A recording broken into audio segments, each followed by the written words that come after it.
सुबह का समय हो रहा होता है, हल्की हल्की बूंदें पड़ रही होती हैं, ठंडी ठंडी हवा चल रही थी। जभी एक महिला जिला कलेक्टर है, एक कलेक्ट्रेट के प्रांगण में आती है और उस कलेक्ट्रेट के जितने भी अधिकारी होते हैं वह उस कलेक्ट्रेट के हाथों में फूलों का गुलदस्ता देते हैं और सम्मानपूर्वक उन्हें कलेक्ट्रेट के अंदर ले आते हैं। जब भी थोड़ी दिन जैसे आगे ढल जाता है तो थोड़ी गर्मी पड़ने लग जाती है, क्योंकि मई का महीना होता है।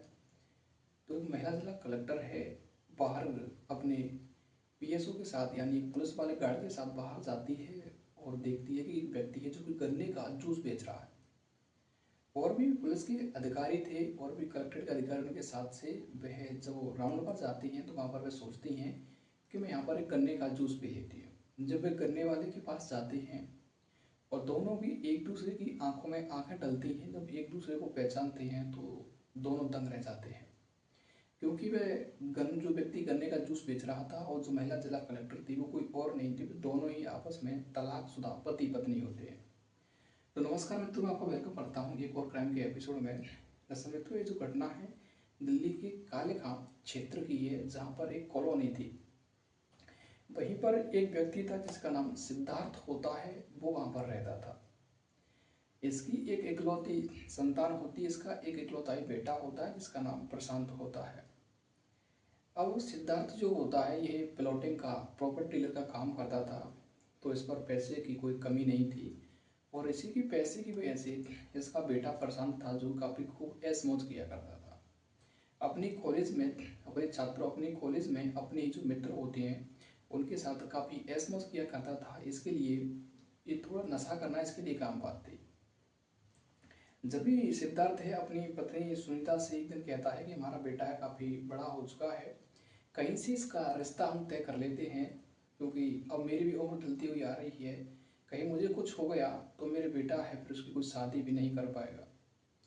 इन पर काफ़ी पैसा होता है, पैसे की कोई कमी नहीं रहती है। प्रशांत है कॉलेज में पढ़ने के लिए फॉर्च्यूनर, स्कॉर्पियो ऐसी बड़ी बड़ी गाड़ियों से जाया करता था। अब प्रशांत की पड़ोस के ही एक मोहल्ला होता है दिल्ली के अंदर ही, वहाँ से इसकी रिश्ता है जो कि पक्का हो जाता है और कुछ दिनों बाद इसकी शादी भी हो जाती है। जिस लड़की से इसकी शादी होती है जिसका नाम जानवी होता है, इसकी उम्र 24 साल के करीब होती है और ये भी पढ़ाई कर रही होती है, अपनी कॉलेज में से पढ़ाई कर रही थी। प्रशांत होता है इसकी उम्र जो कि 27-28 के करीब होती है। प्रशांत और जानवी का दोनों का जोड़ा काफ़ी अच्छा चल रहा था, ये दोनों काफ़ी हंसी खुशी से रहने लगते थे। लेकिन कुछ दिनों बाद प्रशांत जो होता है उसके घर में एक दुखों का पहाड़ टूट आता है, क्योंकि इन पर काफ़ी पैसा था। तो कोई व्यक्ति है जो कि काफ़ी हिंसा प्रवृत्ति का व्यक्ति था, वह सिद्धार्थ है काफ़ी पैसों की मांग कर रहा था, लेकिन सिद्धार्थ है काफ़ी समय से कानून का सहारा ले आ रहा था और वो उसे पैसे नहीं दे रहा था। वह व्यक्ति है जानबूझ करके किसी व्यक्ति के द्वारा सिद्धार्थ की हत्या करवा देता है। सिद्धार्थ की हत्या हो जाती है। इसकी हत्या होने के बाद अब इनके घर में काफ़ी दुखों का पहाड़ टूट आता है। अब प्रशांत है अपने घर में अकेला रह जाता है। वह वो सोच रहा था वह अपने पिता के बदला ले या फिर अपने घर को संभाले। उसके बाद इनकी सारी जिम्मेदारी प्रशांत पर आ जाती हैं और प्रशांत से अब वो लोग मन प्रेम करने लगे थे जो इनकी प्रॉपर्टी को हड़पना चाह रहे थे। अब एक वो लोग हैं प्रशांत को अपने साथ ले जाया करते थे और प्रशांत के साथ ऐसी नशीला पदार्थों का सेवन करना उनके लिए काम बात हुई थी। वह काफ़ी मात्रा में अब धीरे धीरे से प्रशांत शराब पिया करता था, गांजा, अफीम, चरस, तम्बाकू ऐसी चीज़ें खाया करता था, जिससे प्रशांत की बुद्धि या मानसिक स्थितियाँ हिल चुकी थी, चिल चुकी थी। कोई व्यक्ति उस पर पैसे मांगता था तो उसे पैसे दे दिया करता था, कोई उनकी गाड़ी ले जाया करता था उसे गाड़ी दे दिया करता था, और जो व्यक्ति उनसे जो चीज़ ले जा रहा था उसे लौटा करके उसे नहीं देता था, क्योंकि प्रशांत अकेला था और वह ऐसा नशा करते करते वह सूखता हुआ जा रहा था, काफ़ी कमज़ोर होता हुआ जा रहा था। जब वह आधी आधी रात में अपनी पत्नी जानू के पास घर पर आता था तो उससे कहता था कि मेरे दोस्त आ रहे हैं उनके लिए खाना बना। वो उस पर मारपीट करके उनके लिए खाना बनवाता था और ज़्यादा कुछ वह कहती थी तो बेल्टों से वह जानू की पिटाई करता था। जानवी एक सभ्य परिवार की घर की एक बच्ची होती है जो कि इनके सारे अत्याचारों से काफ़ी परेशान आ चुकी थी।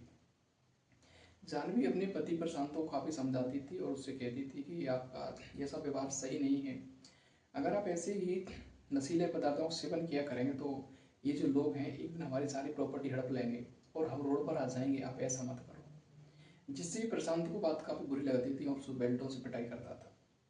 जब उसकी बूढ़ी माँ है प्रशांत से डांट फटकार लगाती थी तो प्रशांत अपनी माँ के साथ भी अभद्रता करता था। एक दिन शाम के समय प्रशांत अपने घर पर आता है और उसकी पत्नी सो रही थी। उसने खाना नहीं बनाया था, उसकी तबीयत खराब थी। तो ये जो प्रशांत होता है वह गर्म खौलता हुआ तेल लेकर के आता है और अपनी पत्नी जानवी के सिर पर डाल देता है, जिससे वह काफ़ी बुरी हालत में हो जाती है। जानवी उसी समय अपने पिताजी के लिए कॉल करती है और कहती है, पिताजी मेरी इस घर में कुत्ते जैसी भी वैल्यू नहीं है। मैंने आपसे कई दिनों से कहा नहीं है, अगर आप मुझे जिंदा देखना चाहते हो, जीवित देखना चाहते हो तो आप मुझे ले जाओ। जानवी अपने पिताजी की इकलौती बेटी होती है, अपनी बेटी से काफ़ी प्रेम करते थे। उनका कोई भाई नहीं था जानवी के। उनके पिताजी आते हैं और उसे ले जाते हैं। उसके बाद उनकी जानवी है अपने पति पर केस कर देती है और कुछ दिनों में इनका केस चलता है और ये वकील करते हैं और इनका दोनों का तलाक हो जाता है। जब इनका तलाक हो जाता है तो तलाक होने के बाद जब प्रशांत है घर में अकेले रहने लगा था। कुछ समय बाद जब प्रशांत का तलाक हो जाता है तो उनकी माँ है वो वृद्ध माँ थी, वह दुखों में डूब जाती है और उसकी भी कुछ समय बाद डेथ हो जाती है और प्रशांत घर में अकेला रहने लगता है। और इसके जो मित्र थे धीरे धीरे से इनके खेतों को, प्लॉटों को, घर को हड़प लेते हैं और इस पर ज़्यादा कर्जा हो जाता है। ये कर्जा को चुका नहीं पाता है। उसके बाद तलाक होने के बाद जानवी है वे पढ़ाई शुरू कर देती है और अपने पिताजी से कहती है, पिताजी मैं पढ़ाई शुरू करूँगी। इनके पिताजी कहते हैं कि बेटी आपको काफ़ी समय हो गया, आपकी मर्जी है, 1-2 साल यहाँ पढ़ाई कर लो। जानवी है मन लगा करके काफ़ी पढ़ाई करती है, 1-2 पेपर देती है तो उनमें असफल हो जाती है। जब भी जानवी के पिताजी कहते हैं कि बेटी अब इतने समय तक आप अकेली रहोगी, ये सही नहीं है, दुनिया हमको भी बोलने नहीं देगी, आप ऐसा करो कि आप शादी कर लो। जानवी अपने पिताजी से कहती है, पिताजी बस मेरे को एक चांस और दे दो, शायद हो सकता है कि इस बार मेरा सिलेक्शन हो जाए। जानवी है अपनी और परीक्षा देती है और परीक्षा पास करती है। उसके बाद वह कलेक्टर बन जाती है। कई सारी प्रक्रिया है उसके पास करनी पड़ती है। उसके बाद वह कलेक्टर बन जाती है। जब कलेक्टर बन जाती है तो एक जिले में उसको वहाँ पर जोनी दे दी जाती है। वहाँ पर पहला दिन था उसका, वहाँ पर वो आती है।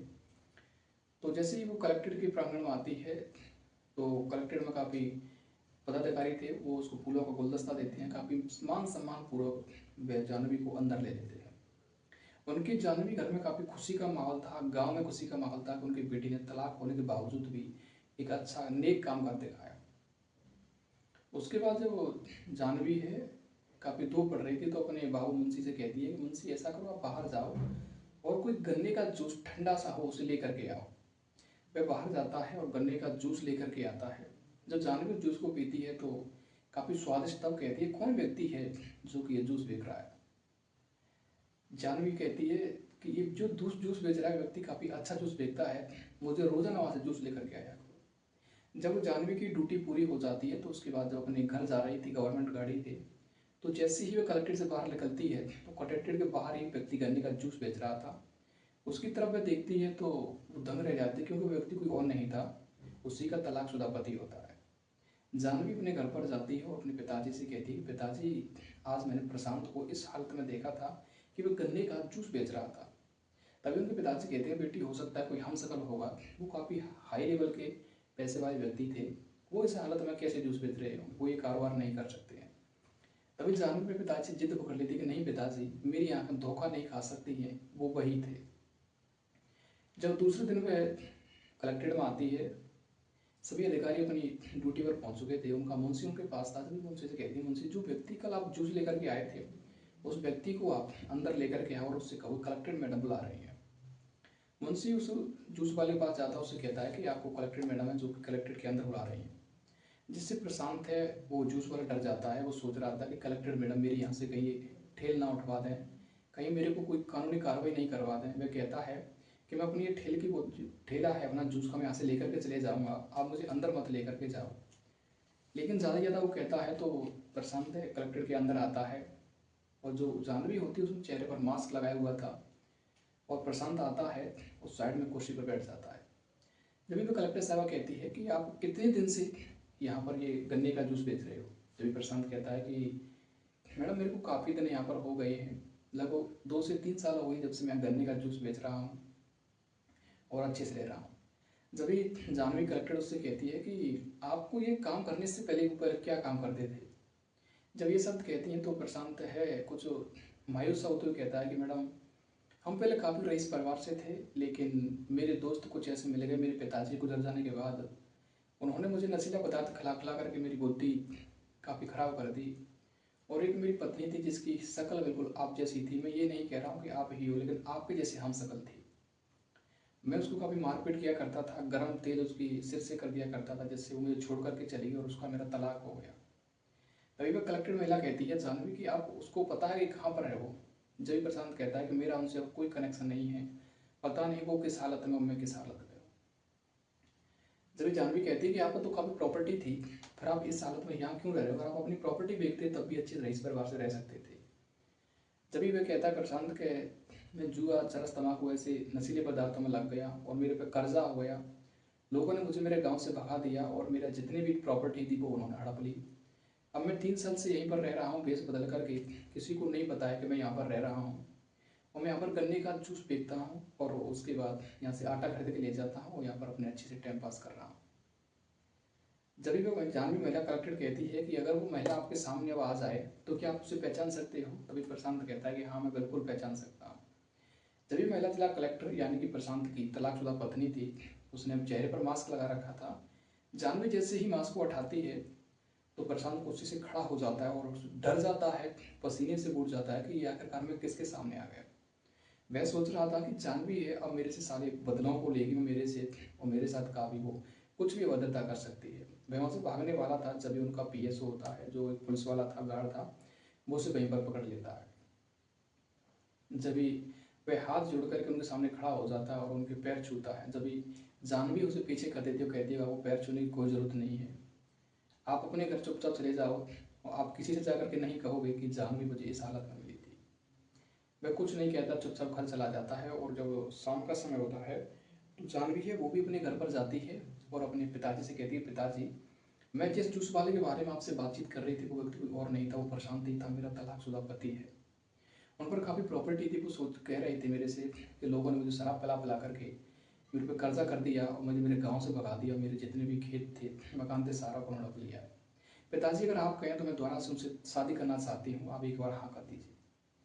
जब उनके पिताजी कहते हैं, बेटी आपकी मर्जी है, आपकी खुशी में मेरी खुशी है, आप जैसी सोच है, आपकी ऐसी सोच है तो आप अपना काम अपने हिसाब से कीजिए, हम आपके लिए बिल्कुल हर समय तैयार हैं। क्योंकि वह जानवी होती है अपने पिताजी की इकलौती ही पुत्री थी। वह जब सुबह कलेक्ट्रेट में आती है तो प्रशांत को बुलवाती है और कहती है कि क्या आप दोबारा से शादी करना चाहते हो। तो प्रशांत रोने लग जाता है वहाँ पर और कहता है कि मैंने आपके साथ इस तरीके से अभद्रता करी और आप मेरे से शादी करने कह रही हैं, मैं निःशब्द हूँ, आपके सामने कुछ बोल नहीं सकता। वह उनके पैर छूने के लिए जाता है तभी जानवी भी उसे उठा करके अपने सीने से लगा लेती है और वहीं पर दोबारा से भी एक मंदिर में जाकर के दोनों शादी कर लेते हैं। शादी करने के बाद जानवी है उनके गांव में उनको अपने साथ ले जाती है अपनी गवर्नमेंट गाड़ी में बिठा करके और काफ़ी भारी पुलिस बल ले जा करके उनके पट्टे निकलवाए जाते हैं, उनकी छानबीन की जाती है कि आखिरकार ये सारा का सारा सिस्टम क्या है।